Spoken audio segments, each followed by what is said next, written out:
नमस्कार, आपण पाहताय कोकण वार्ता न्यूज. कोकण वार्ता न्यूज मध्ये आपलं सर्वांचं स्वागत. पाहुयात बातमी सविस्तरपणे.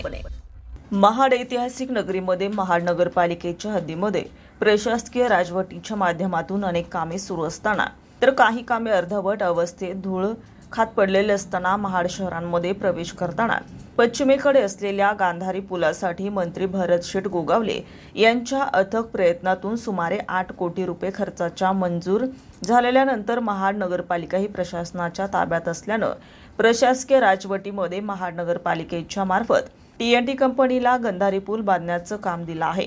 परंतु हे काम चुकीच्या पद्धतीने होत असल्याची तक्रार नवनिर्वाचित नगरसेवक वैजोर कोंडिवकर यांनी मुख्य पुलाच्या पाया पिलरचे सेंटरचं काम TNT कंपनीच्या माध्यमातून होत असलेले चुकीच्या पद्धतीने तसेच निकृष्ट दर्जाचं बांधकाम करीत असल्याचं निदर्शनास आणून दिल्यानं संबंधित ठेकेदाराला त्वरित पाडण्याचे आदेश बांधकाम अभियंता प्रवीण कदम यांनी दिल्याने TNT कंपनीने इंजिनियर ओम यादव यांनी आपली भूमिका स्पष्ट केली आहे. सदर पुलाचं काम करण्यासाठी महाड नगरपालिकेची यंत्रणा सक्षम नसल्याने हे काम तात्काळ सार्वजनिक बांधकाम विभागाकडे वर्ग करण्यात यावे आणि पुढील कामाची बांधणी आणि पाहणी त्यामार्फतच व्हावी अशी मागणी नवनिर्वाचित उपनगराध्यक्ष संदीप जाधव यांनी यावेळी बोलताना व्यक्त केली आहे.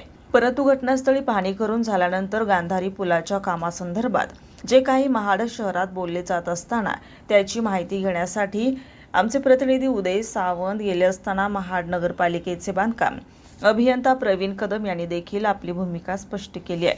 जर का शासनाकडून कोट्यावधी रुपयाचा निधी उपलब्ध झाला असताना ठेकेदाराने केलेल्या कामास हलगर्जीपणा का केला, कोणी करायला लावला तर नाही ना, हाच प्रश्न महाडकरांना घोंगावत आहे. पालिकेला अशा प्रकारचं ब्रिज बांधण्याचा कुठल्याही प्रकारचा अनुभव नाही आणि एवढ्या मोठ्या प्रमाणात ब्रिज होत असताना या ठिकाणी ते वास्तविक सार्वजनिक बांधकाम विभागाच्या मार्फत करणं अपेक्षित होतं.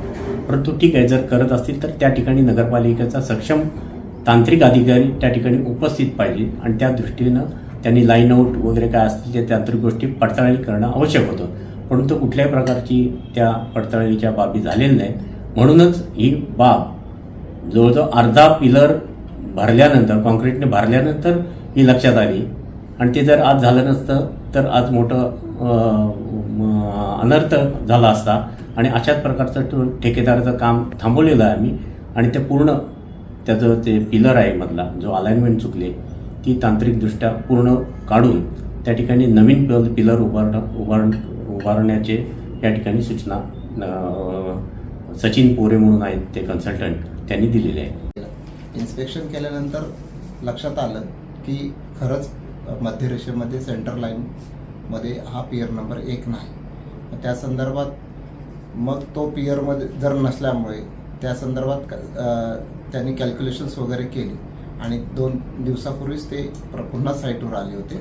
त्यावेळी त्यांनी एक टेक्निकली सल्ला दिलेला आहे की बाबा हे जे काय पियरचं बांधकाम आहे ते पायाचं ते तोडून टाकावं आणि त्याप्रमाणे आपण ठेकेदारांना सूचना दिलेल्या आहेत ते तोडून टाका आणि त्या दृष्टीनं ते काम चालतं. ब्युरो रिपोर्ट, कोकण वार्ता न्यूज, रायगड.